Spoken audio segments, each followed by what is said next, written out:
Hi honeybees, I'm Raven, this is Eden, and welcome back to our channel. Subscribe to become part of the hive. Be sure to like and ring the notification bell. Thanks honeybees! Enjoy the video. Meow! Hi friends, it's time to talk about movies. We're like halfway through the summer, maybe a little bit more halfway, and a lot of the movies that I've been seeing from the beginning of summer, my plan was to do at least 3 big reviews throughout the summer. Unfortunately, the movies I saw in the very beginning of summer, like late May, early June, were duds. It took a while before a movie came out that really inspired me to talk about it, and that time is now. So we're going to be talking about 2 movies that came out recently that I really liked. Because I also didn't want to make a video where I just complained about all the movies that I saw, so I was waiting until there was a few that I liked. But our main focus here, staying positive for the summer, is going to be The Invite and The Odyssey. So let's jump right into talking about The Invite. The Invite is a comedy, I think written and directed by Olivia Wilde. It also stars Olivia Wilde and Seth Rogen, Edward Norton, and Penelope Cruz.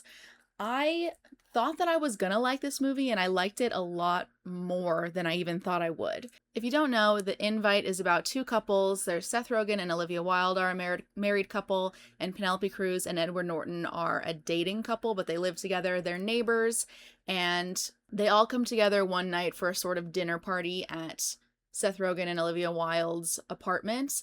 And a lot of things go down. I love movies that are all in one place, and this movie is also in real time. It tells the events of just one night and everything that happens between these 2 couples, and there's not a lot of cutaways of time passing or anything like that. We're just seeing the night as it happens, and I really like that. I love the realism in that and how it kind of involves the audience in the story. We're people who are watching a real event happen, very fly on the wall, which, as somebody who loves drama, who loves the tea, who loves to gossip, I love nothing more than to be a fly on the wall in a situation. And all in one place, it all takes place in this apartment, which you might think the set would be boring after a while when it comes to all in one place movies. It really depends. Something like Saw, let's say, or The Hateful Eight, those are really interesting sets. Even as simple as Saw, the bathroom, there's a lot to be explored in there, so it never gets boring, and they do go outside of the bathroom sometimes with other characters. And The Hateful Eight, having the vast majority of the film all in this one haberdashery in the middle of a snowstorm, there's also a lot to discover just in that room, and that one's more of a character study anyway. And when it comes to movies that are all in one place, you have to have really strong characters, because that's most of it. We're looking at the same thing the entire time in terms of production design mostly, so the characters have to really carry, and that's true for The Invite. But also, I found the apartment very interesting as well. We go into the kitchen,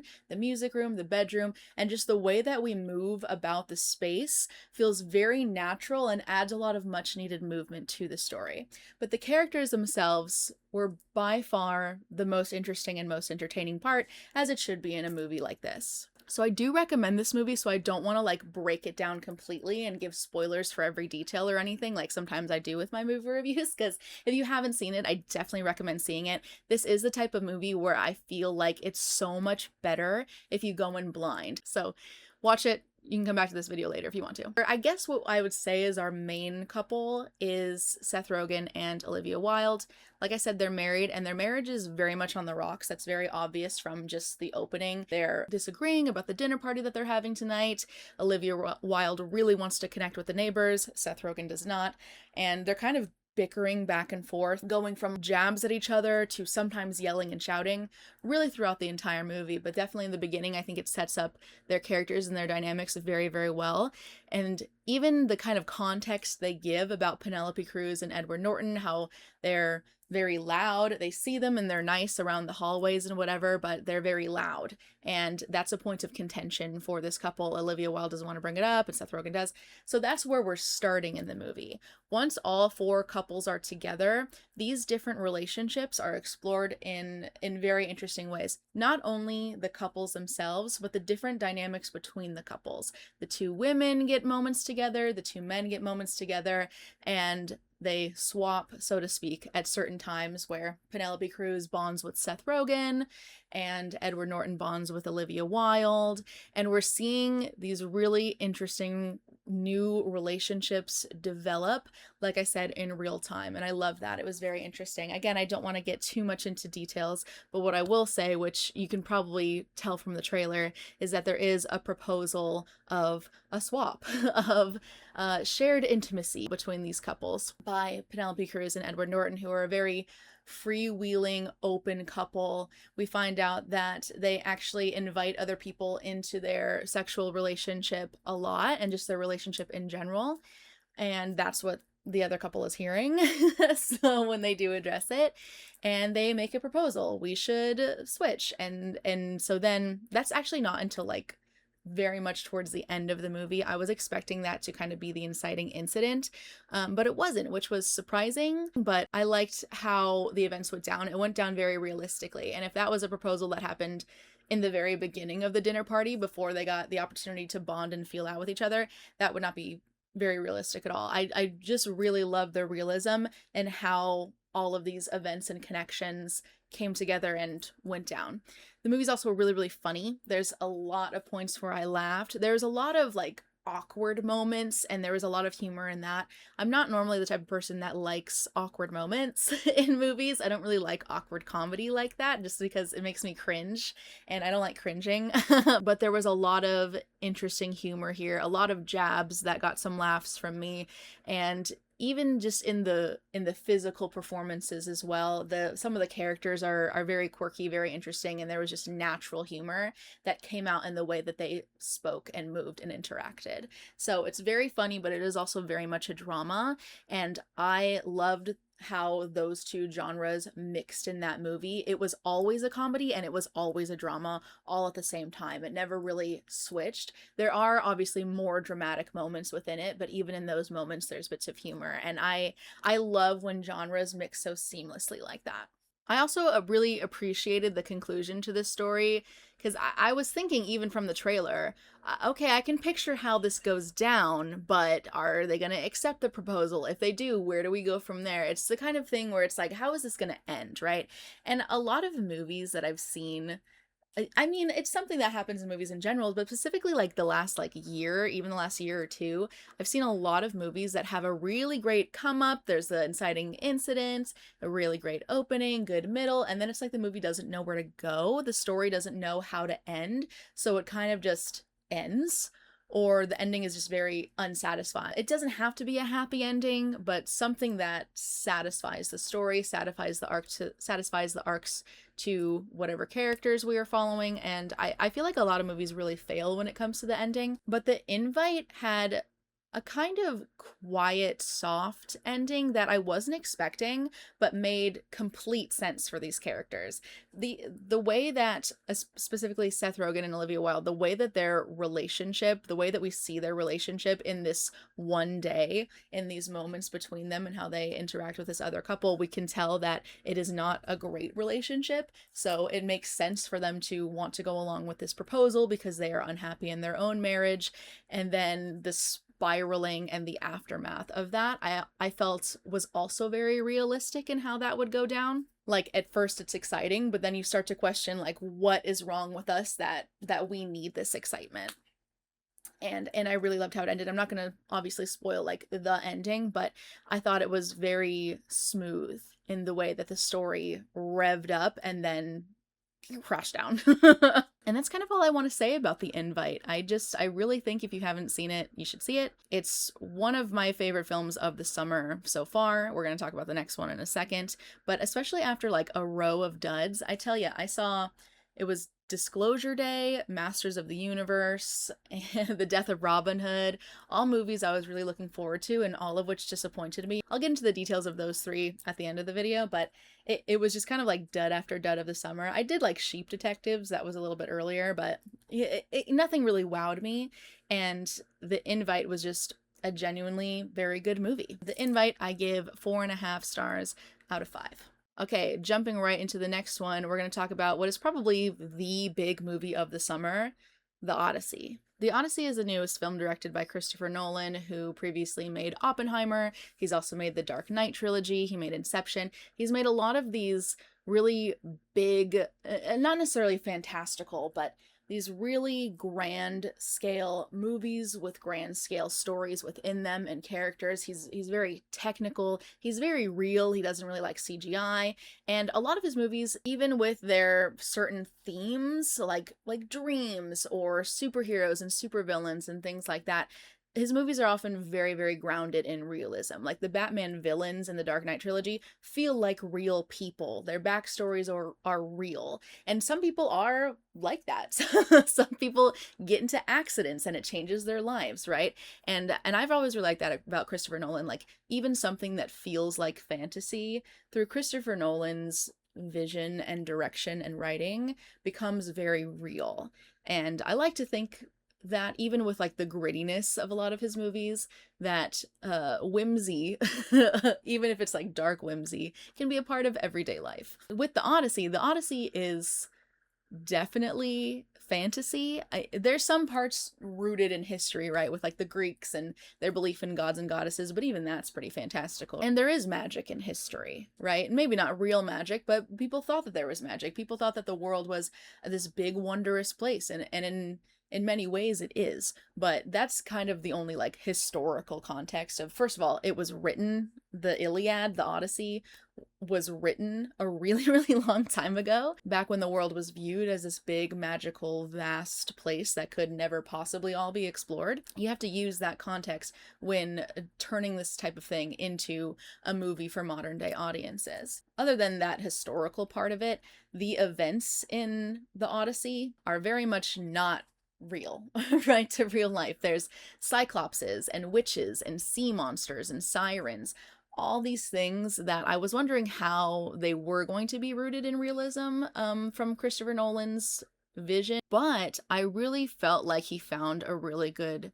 balance. It's the same with the invite that we talked about with balance. The Odyssey is very similar in that the fantasy magical elements blended really well with the realism. This movie is really, really great about the world building that we are in, right? This world has magic in it, and we accept that. The characters accept that. When they see the Cyclops, the witch, the giants, they don't think, oh my God, what is that? I've never seen that before.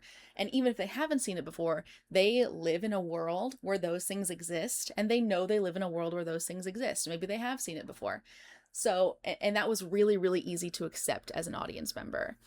Not that I can't accept fantasy elements, it's just because the story and the characters of like Odysseus and his son, played by Tom Holland, and Robert Pattinson's character and Anne Hathaway's character, and all of the soldiers, all of them, and the story surrounding them specifically with like going to war and the queen waiting for her king and all these suitors trying to take over the kingdom and whatever, like all of that felt like very realistic, and like that's something that would happen, something that very much did happen in history many, many times in many different ways. And then as we added those different pieces, nothing was jarring. Nothing was like, oh, I don't buy this. The world building really pulled you in and told you this is a story and this is what happens in this world, and this is what happens to these people, and everything in this world makes sense because it's different than your world.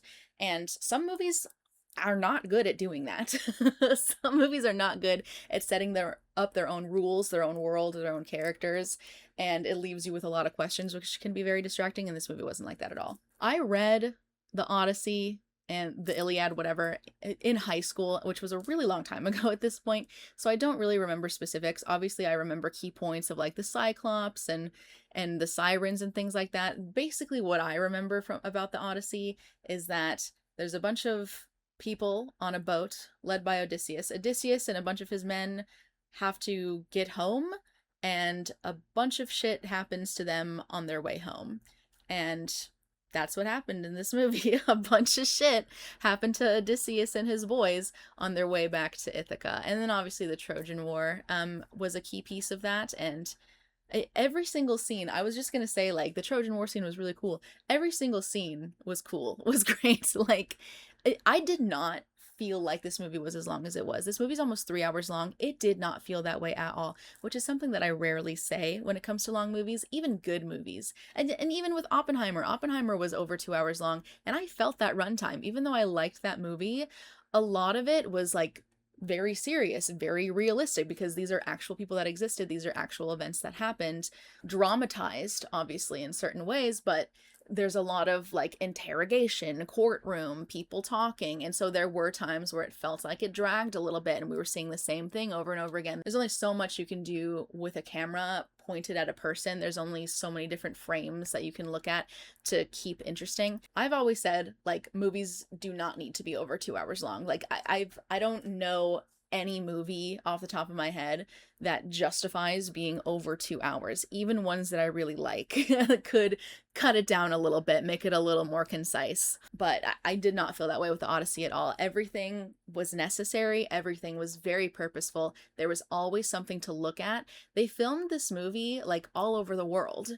And you could really tell that there was vision and there was care put into all these set pieces, put into all these characters, these costumes. It was never boring. There was lower energy points and higher energy points, but nothing was ever boring. I was always interested in what was happening on screen at every moment, and I was always entertained by what was happening every moment, which is quite the feat. It's something to say. It tells a story of an epic, and I think it really does it justice. Getting into more specifics, the performances were all fantastic. I can't name one bad performance in this. I've heard a lot of people already in reviewing of this movie talk about Robert Pattinson. Yes, Robert Pattinson is a great villain in this. His motivations are clear. His personality really comes through in his actions and his interactions. This also has a lot of character study elements. The characters don't need to tell us who they are. We understand by where they are and what they're doing. Just watching them interact, watching them go throughout the story. There's even some flashbacks here and there, and that was all mixed very well. So we know who Robert Pattinson is. And same with Tom Holland, who plays Odysseus' son. He was a good kind of like anchor character to the story. And Anne Hathaway, his mother, Odysseus' queen, waiting for her husband for almost 20 years as he's gone. Like, she's loyal as hell. Love that. And her performance was great as well, and her relationship with Tom Holland and the struggle that they shared in waiting for his father, who he really doesn't know because he left when he was so little, and her hanging on to the love of her life for so long while her home is filled with suitors trying to take over. Robert Pattinson being one of these suitors. And that was an interesting concept as well. Just like your big home filled with a bunch of men eating and partying and drinking in hopes that one of them will get to marry you. So that was always an interesting thing to go back to. And then of course Matt Damon as Odysseus, like, he really embodied that character. I would say that for all of these actors and these characters, they really became those characters, but Matt Damon specifically, and when you have a big name cast like this, you have a star-studded cast, sometimes it's hard to look at that character and not just think, that's Matt Damon, that's Zendaya, right? That's Robert Pattinson. But I think they all did a really good job of losing themselves in their own character and really creating somebody new for us to see. And Matt Damon, I think, was the best at that, as being Odysseus.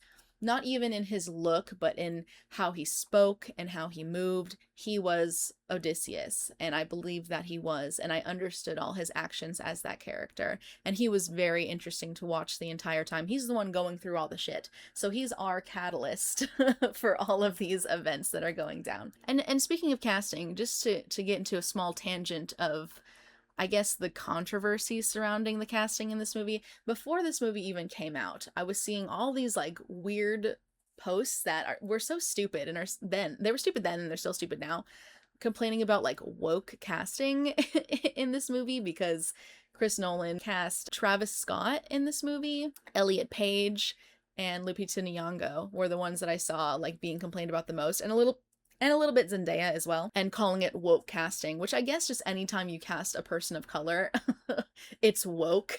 Like, the concept of people of color is just too woke, and you can't have non-white people in your movie, you can't have trans people in your movie, or you did it for woke reasons. Not that they're obviously not a good actor, right? It's not that they have talent, it's not that they fit the role, it's not that they auditioned and were the best, or Chris Nolan likes them. It must be for woke reasons, right? Like, it was really stupid. Like, I don't understand.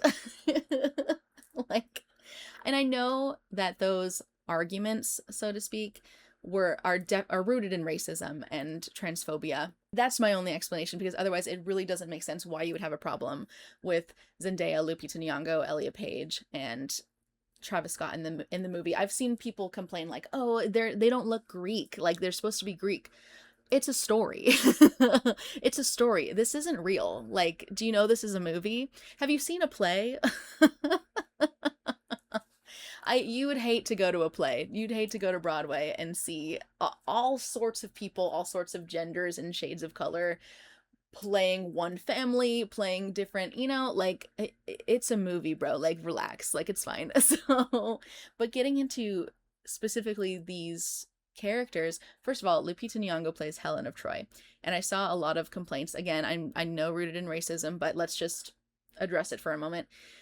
That she's not as pretty as whoever played Helen in the movie Troy, which I didn't see the movie Troy with Brad Pitt. I don't know who played Helen of Troy there. I'm sure she was gorgeous.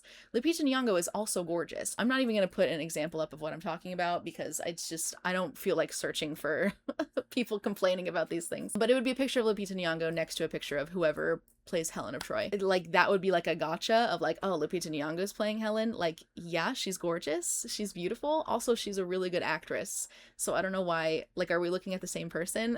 And if that's just personal preference, that's your personal preference. They're not casting for you specifically. Like, she's stunning, and she's stunning as Helen of Troy. She does have like her face like scarred because this is like after all the Trojan War, but that's part of the story. At some point something happens to Helen, but even with that, like, I can see why people would go to war for her. She's gorgeous, and she's not in it very much. All of these characters that I've seen randos online complain about and say, oh, it's woke casting, blah, blah, blah. All these people are barely in the movie. Like, it's mainly Matt Damon, Tom Holland, Anne Hathaway, and Robert Pattinson has more than all of these people.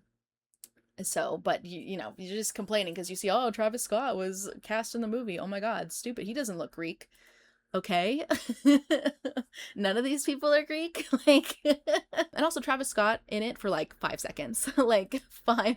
He's in the very, very beginning, and then we see him like a little bit later, but he speaks for 5 seconds, and he's good and he's fine, and he really claims that 5 seconds. He really takes that 5 seconds and makes it his own. Like, he was cast for a reason. And then Elliot Page, I really liked Elliot Page's character. He was only in 2, maybe 3 scenes, like 2 big scenes, and then we kind of see him in some other scenes, but his character gets like 2 of his own scenes, and in one scene he talks a little bit, in the other scene he talks more. The scene where he talks more, it's kind of like a zombie scene. It's when the alive soldiers are contacting the dead soldiers through Hades, and I love that scene. That's one of my favorite scenes, and I thought he really killed it. It was a very haunting scene, but beautiful in a way, and it was really important to the story and to the characters what he was saying and who he is. He's actually like a very key character, despite being seen very much. He's talked about a lot. A lot happens because of him, and he was great. Like, and the character he's playing, he's one of the soldiers in Odysseus's army, and that was one of the complaints I saw, like, this guy's a soldier. Yeah. They were drafted. It's not gonna all be the buffest in the village, first of all, and the point of his character is he's a smaller, scrawnier guy that they use as bait, essentially. Why are you upset? Why are you upset that Elliot Page plays that character? And he's a good actor. Mind you, did we all forget that Elliot Page was in Inception, another Christopher Nolan movie?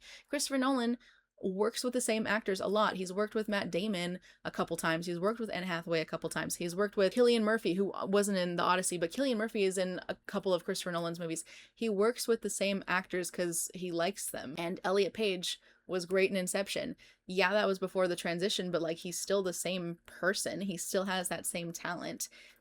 And Christopher Nolan found the perfect part for him in the Odyssey. So I probably gave way more attention than those arguments deserved, but it is something I wanted to touch on just to make my stance clear.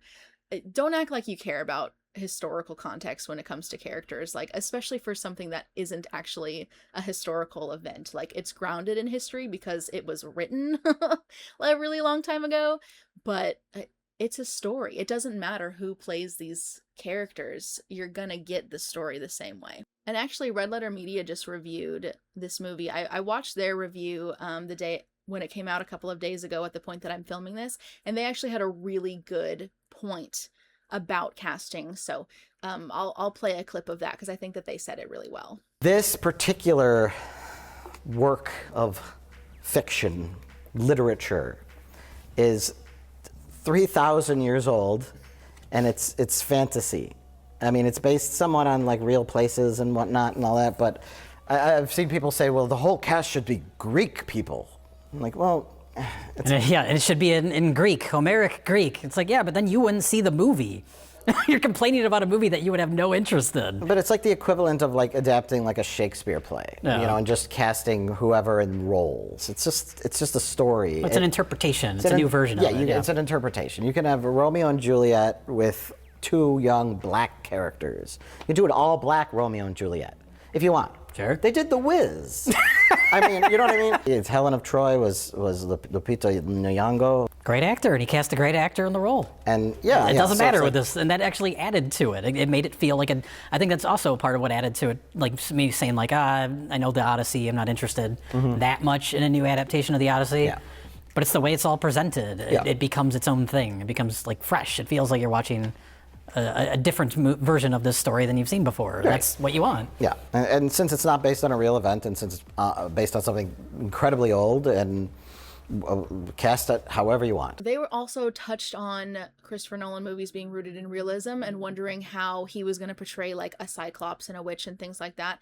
The Cyclops, first of all, was really scary, but also just looked like a real guy who was huge and had one eye that was kind of warped, and his nose is a little warped too. So making him look so real in this world, I thought was very effective. He didn't need to be this like big, hairy, fantastical thing.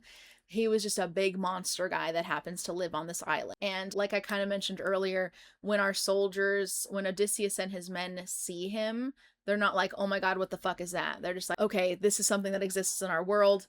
We accept that. We know that. What are we going to do about it? And I really like how that was handled. They did cut some stuff. The one thing I remember from the Odyssey is like the conversation that Odysseus has with the Cyclops, where he says his name is nobody. So when the Cyclops asks for help and says, nobody hurt me, then the other Cyclops people or whatever just like walk away because they think nobody hurt him. And how he kind of outsmarts the Cyclops in that way. We do see like Odysseus and his men trying to be clever to get away from the Cyclops, but they don't speak to him. And the thing with the Odyssey is like so much happens that you can't include it all. This movie would be 6 hours, maybe more, right? And if it was a 2-part movie, I would see that, but I love that it was all in one film. And that means some things have to be cut, and that means we don't get as much time in these like interesting sets and interesting places than maybe I would have liked. A lot of the locations were just beautiful and breathtaking, and we're in certain places longer than we are in others. There's a scene with giant soldiers that attack Odysseus and his men, and we're on that island for like 2 minutes. And it would have been cool to explore that more if we could. It would have been cool to explore any of it. More with the Cyclops, more with the Hades zombie soldier people. There was a lot on the ocean, but there's a part with the sea monster that is also very, very quick, and they don't really get into that very much. They just kind of pass through, sea monster happens, and then that's it. It would have been cool to explore that. The sirens, all of these scenes like were good.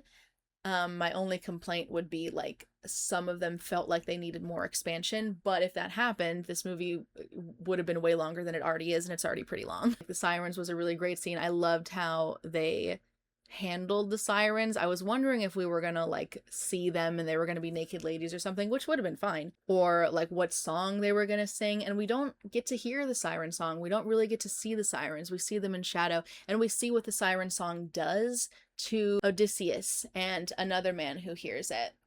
And then we hear how Odysseus describes how the siren song made him feel. And I thought that that was a very interesting way to go about it, and it was very satisfying as well. All in all, the Odyssey was just a really good movie. I liked it more than I thought I would. I really thought that I was going to be bored at certain points, but I wasn't. Like I said, like it was always entertaining. There was always something to look at. There was always something to engage in, and everything really came together Sound as well. The sound was great.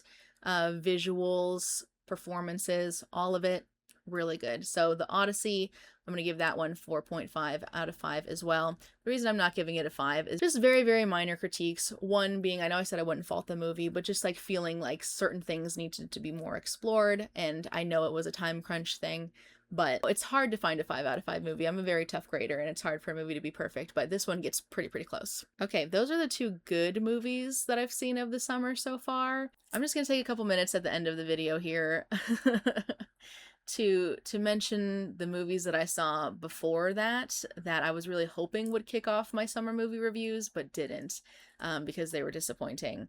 I considered Disclosure Day. I wanted that. I thought it was going to be the big summer movie to kick off the rest of the summer movies, because there was a lot of movies I was really looking forward to this summer, and Disclosure Day was supposed to be the one to start them all. But I watched it, and while I was watching it, I didn't hate it, but I did get bored during it. I definitely felt that runtime. And after I thought about it later, there was just so much about Disclosure Day that just did not add up. And I could spend a whole video just talking about that. I don't think it's worth it. I feel like everyone's moved on from Disclosure Day already, and there's no use me really getting into it. But it just left me with a lot of questions. There's a lot of elements in that movie that don't really get explained, don't really get explored, at least in a satisfying way. And a lot of things about the world just don't make sense. Like Josh O'Connor and Emily Blunt are our main characters who were like abducted by aliens when they were children, and now as adults they're being affected by this alien technology, and it affects them in similar ways but also very different ways. Why is this happening now, 20 years later? there's these like alien devices that people are acting like it's a bomb, but it doesn't work like a bomb at all or anything dangerous. It's kind of like a psychic device, and there's just so much that does not add up about Disclosure Day, and that was not satisfying about Disclosure Day.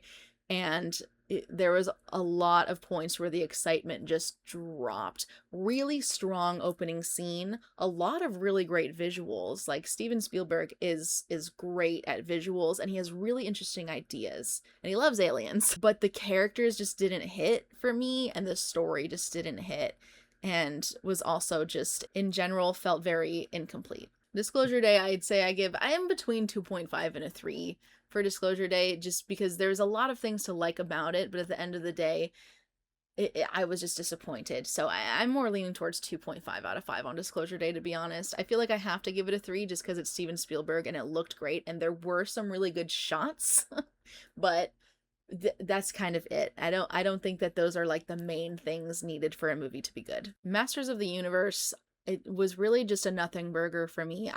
This one also, though, interesting things to look at. It had a lot of color, had a lot of vibrancy. I was worried when I heard that this was like from the same people as Barbie, I believe. I was really worried that it was going to be something, a similar issue that I had in Barbie, where the Barbie world is amazing, beautiful, fantastic. I love like the world building of Barbie Land, and we're in there for a very short time, and then we go to the real world and we're in the very uninteresting real world for a very long time before we get back to Barbie Land. So I was worried it was going to be like that with Masters of the Universe, where we're in the fantastical He-Man homeland planet, and then he goes to the real world and we're there for a very long time. But actually that's not what happened at all. We're only in the real world for a couple of scenes.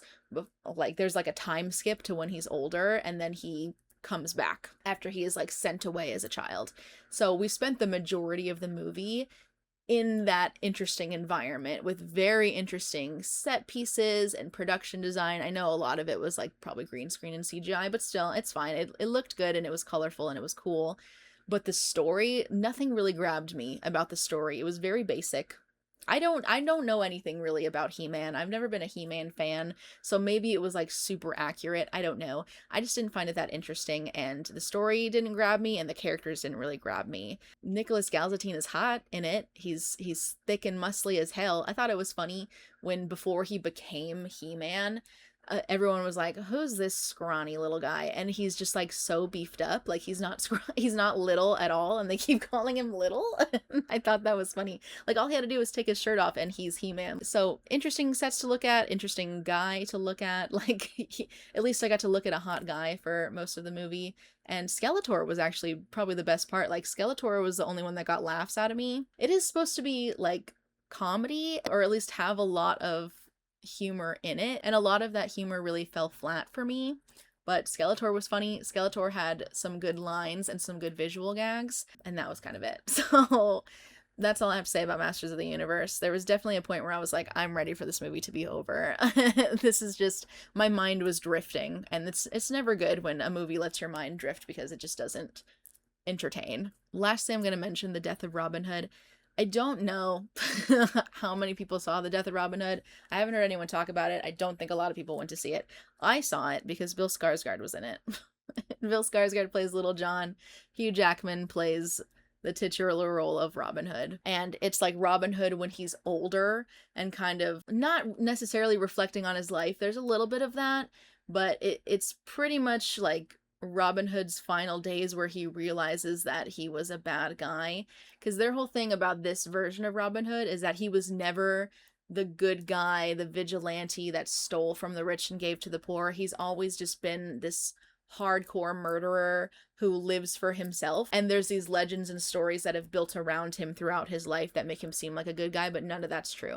So old ass Hugh Jackman Robin Hood basically just like for the first probably 20 minutes of the movie just like slaughtering and murdering men, women, and children, along with Bill Skarsgård, who's Little John. He's older at this point, but they say that when they met many years ago he was Little John, and now that he still calls him that. So, but Bill Skarsgård as well, just like ruthlessly murdering, like for whatever reason they had in the beginning of the movie. Something about like land and family, like Little John's wife and children were held hostage, or his farm was taken, or he stole a farm and the farm was stolen from him. This whole thing. So they had to go and kill a bunch of people, and it's like graphic and gory and crazy. Robin Hood basically is killing all the time because he's wronged and killed so many people in his life that there's just whole different generations and families who want revenge on him because you've killed this person that I knew, you killed my mother, you killed my brother, blah blah blah blah blah blah blah. So he's constantly on alert, killing people who are trying to kill him for revenge for various crimes he doesn't even remember, which I thought was interesting. That was interesting. That's the first 20-30 minutes of the movie, and then Robin Hood gets really injured in the fight over the farm that I mentioned with Little John. And he almost dies. He wants to die. He wants to let go, and he wants to die in battle, but he gets saved, and he goes to live on this island that's like a convent, and he's being taken care of by a sister nun lady. And that's pretty much the rest of the movie, is him living on this island. Little John gets killed and his daughter comes to live on the island, so it's kind of like a pseudo, I'm gonna adopt you and teach you how to hunt and tell you about your father and all these things. I guess I could compare it to Logan because Hugh Jackman has like a reluctant father-daughter relationship in that. But it's not even that reluctant in Robin Hood. Like he wanted someone to connect to, I guess. So he just takes this troubled little girl and teaches her things, and that's it. The first 20 minutes of the movie was exciting and gory and gritty, and the whole rest of the movie is like, I'm on an island gonna teach this little girl and connect with this nun who I have a past with, but I don't know that yet. And that's it. And then, spoilers, he does die. The nurse kind of helps him die because they kind of fall in love. I wouldn't say they fall in love, but they have something for each other, and they find out that Robin Hood had previously killed her husband, and then she moves past that and helps him die a nice calm death after he's like come to terms with himself, I guess. So it just got like boring and nothing. It just stuck on this island of Robin Hood basically being in rehab and then choosing to die with the help of his friends at his side. So yeah, the beginning of the movie wrote a check that the rest of the movie couldn't cash when it came to the death of Robin Hood. Also, Bill Skarsgård wasn't in it nearly as much as I liked. He was in the beginning, and then he dies. And there's like a flashback of him, but It's mainly just Hugh Jackman lamenting and atoning and healing until he dies. So those 3 movies were all very disappointing as a summer kickoff, but we came back. The Invite was great, and I loved it, and I thought, oh, finally, good movies are coming out.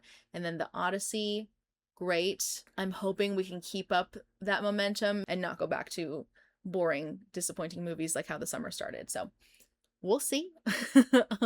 I'll probably see you guys again more towards the end of summer with another review, unless something mind-blowing comes out until then. But that's all I want to talk about for now. Let me know what you thought about these movies, if there's any other summer movies that have come out so far that you liked that you would want me to see and talk about. I'm excited about pretty much everything that comes out. I have optimism for almost any movie. I want movies to be good, so we'll be back again soon talking about some more. But that's going to be it for now. Like, comment, subscribe, all that good stuff, and I'll see you next time. Bye. Thanks for watching, honeybees. Make sure to like and subscribe. Bye. Meow.